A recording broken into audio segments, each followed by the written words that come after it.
Hey everyone, it's Mr. Hefner here, and today we are going to start the first day of a two-day look at letters that went back and forth between John Adams and his wife Abigail. Now, John Adams, you know, was the first vice president of the United States and the second president. His wife Abigail was an intellectual, even though she hadn't attended university as John had. And the letters between these two, we have what we believe are all of the letters. John Adams kept an incredible library and kept a stockpile of his letters that he sent and received when he could get them back. And we're going to take a look today at a letter from Abigail to John, and then a letter from John to Abigail, and then yet one more interaction between the two of them following that. So I want to just kind of say I'm coming to you today from a house that you can actually still go see in Braintree, Massachusetts. This was the house that John Adams was born in, and then he married Abigail. He grew up in here, married Abigail, and their own son, John Quincy, who was also to become a United States president, was born in this very same house before the family moved to a much larger house and then lived there for 4 generations.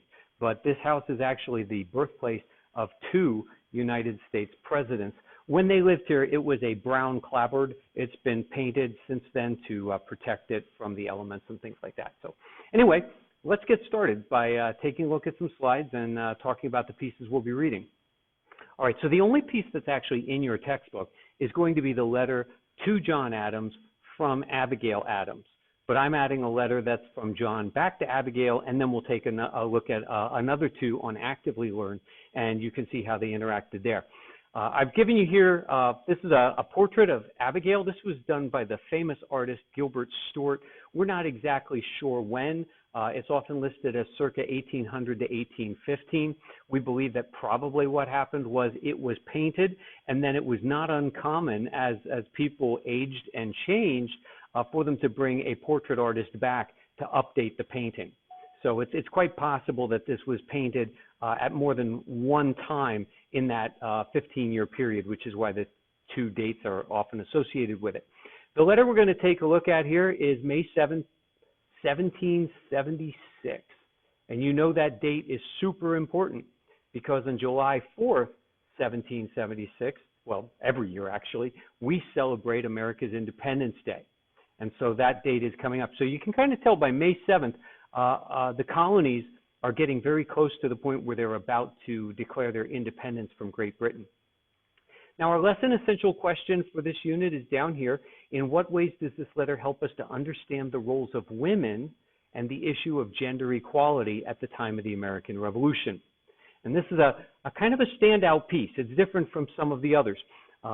Abigail is clearly interested in the role of her country, what her husband is contributing, and she's somewhat reluctant but understands the need to give up her husband for the sake of this new country that's kind of forming at this very moment in time. But at the same time, she understands that women do not have very many rights, and if the men are going to be writing a new declaration and later on a constitution, the rights of women should be considered. She was a reader of Mary Wollstonecraft, and I know some of you in class, when we did our Thinkers of the Enlightenment projects, did in fact research Mary Wollstonecraft, who was one of the first and maybe one of the only ones, I haven't read every Thinker of the Enlightenment, to consider women's rights at the time. So we're going to look at her interest in women's rights in this first piece. You don't need to know all of this, but just to give things a little background, she was born in Massachusetts. She is considered, you know, a child of Massachusetts, just like her husband is. Born to a minister, again, not that uncommon in Massachusetts at the time. Remember, that was where the separatist Puritans settled. And she married John when she was only 20. This particular portrait that we have over here, you can kind of see it's not of the refined characteristic of a Gilbert Stuart. We think it was possibly done by more of a folk artist, but we think that picture was done of her when she was around 16 years old. So that would have been, she would have been younger in that portrait than she was when she married John. She was a devout supporter of American independence, which meant that she was staying at home as a single mom, taking care of the children in Massachusetts, when they would often have to run and abandon the properties when the British soldiers would come through. She believed that the sacrifices she was making were the right thing for her country. But she always championed women's rights. And that's what you're going to see showing up in many of the letters by her. She believed in education for women. At the time, women could be educated in things like how to speak French, perhaps, or in how to sew, how to cook, how to be a great hostess. But women were not educated formally in big ideas like philosophy. Later on, when John was president and afterwards, he traveled throughout Europe. You know, he had gone to Europe along with Benjamin Franklin in order to negotiate help for the American Revolution. Franklin did not take his wife Debbie along when he did that. Debbie was a salt of the earth mother. She was not a worldly person, and Franklin, to some extent, believed that she wouldn't have fit in amongst high society. John Adams, on the other hand, believed that his wife was exactly what any European woman could be, and that she deserved to be by his side the whole time when he traveled. She is the mother to John Quincy Adams, who also became a president, so she was the first person ever to be married to one husband and to be the mother of another. The second time that happened was with Barbara Bush. She was married to George H.W. Bush, and she was the mother of George W. Bush. Now, John Adams, we're going to take a look at a letter that he's going to send. He pens it on July 3rd, and he's going to send that just the day before we celebrate our Independence Day. In that letter, you'll see that John actually believed July 2nd was going to be our Independence Day, which is why he was so excited to write back to Abigail on the 3rd. This is another Gilbert Stuart. We believe it was painted as part of a pair with the portrait of Abigail you'll see in the upper right, so we've got them both on here. He was born 1735 in the Massachusetts Bay Colony. So the Massachusetts Bay Colony was set up after the Plymouth Colony for the purpose of making money to send it back to England. He went to Harvard, which was the first college in the United States where he studied law, got his law degree. And it's interesting because if you defend your enemy, it's really hard to be seen as a patriot later on. And John Adams was the attorney who successfully defended the British soldiers after the Boston Massacre. So you know that some shots were fired.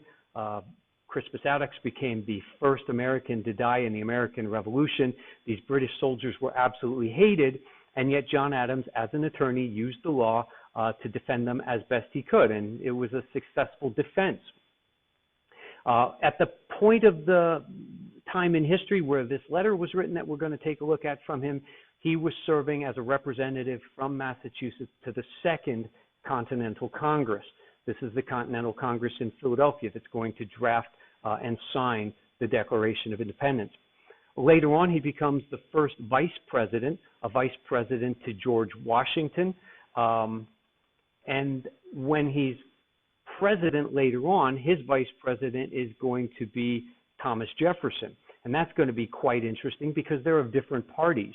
So Adams has a really difficult time serving in these offices.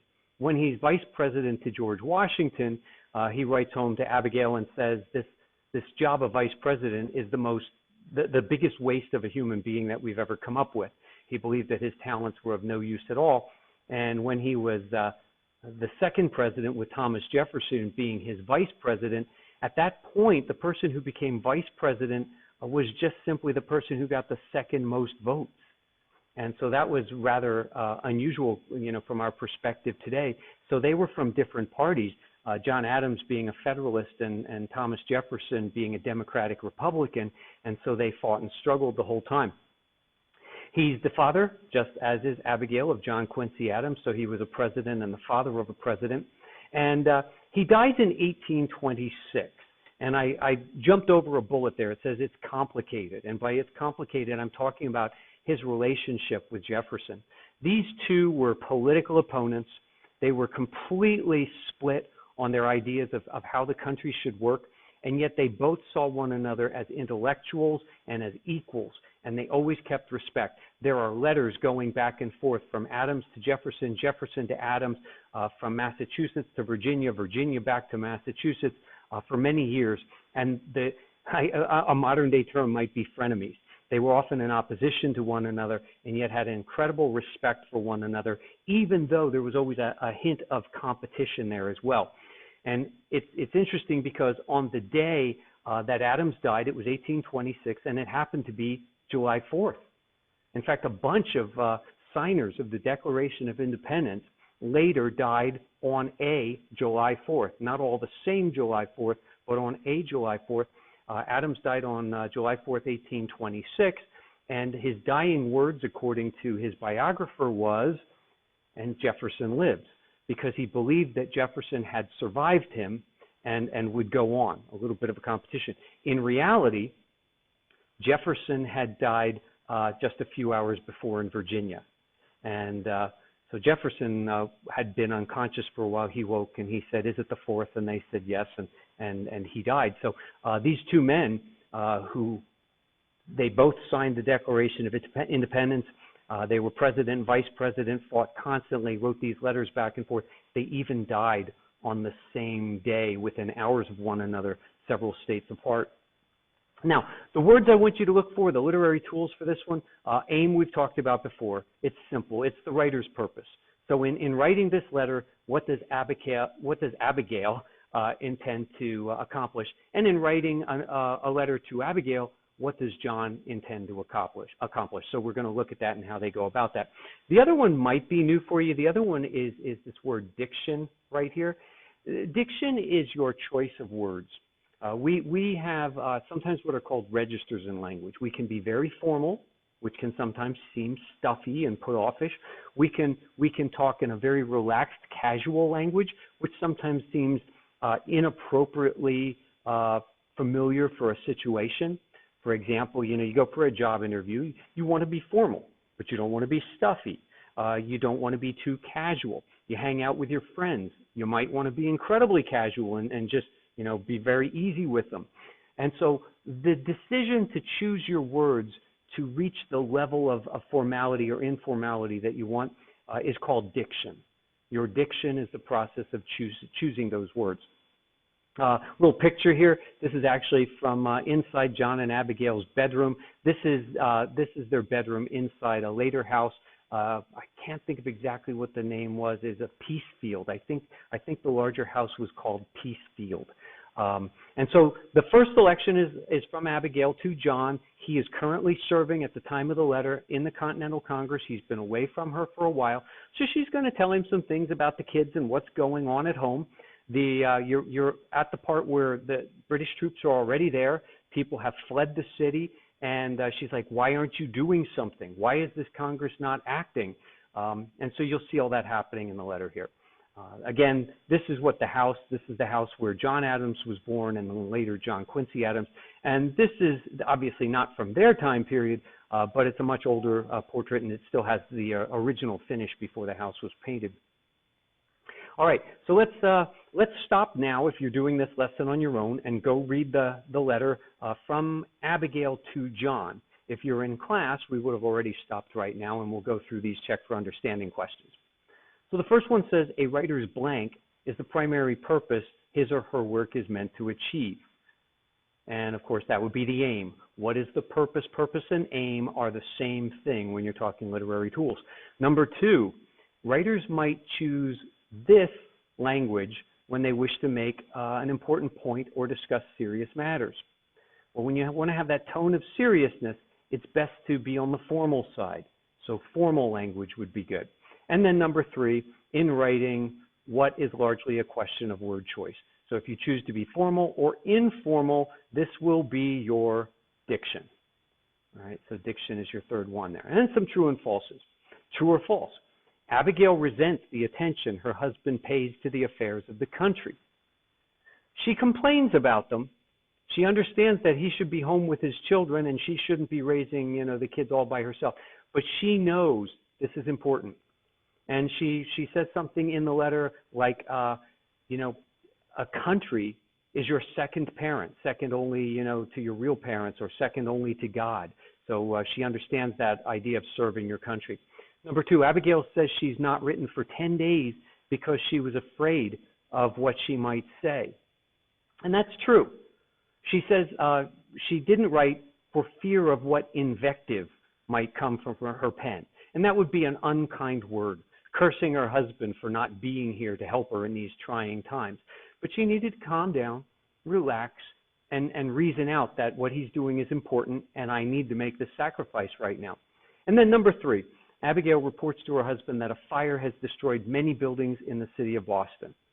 Now, if you read this quickly and you were not careful, you might say true, but it's false. She uses the idea of fire as just to make a point.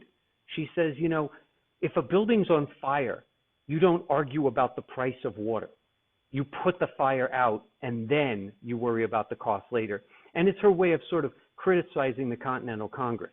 She says Boston at this time is the next thing to being on fire. There are troops here, people are in a state of panic, and meanwhile in Philadelphia, the Continental Congress is arguing issues of how are we going to pay the army? How are we going to do this? How are we going to do that?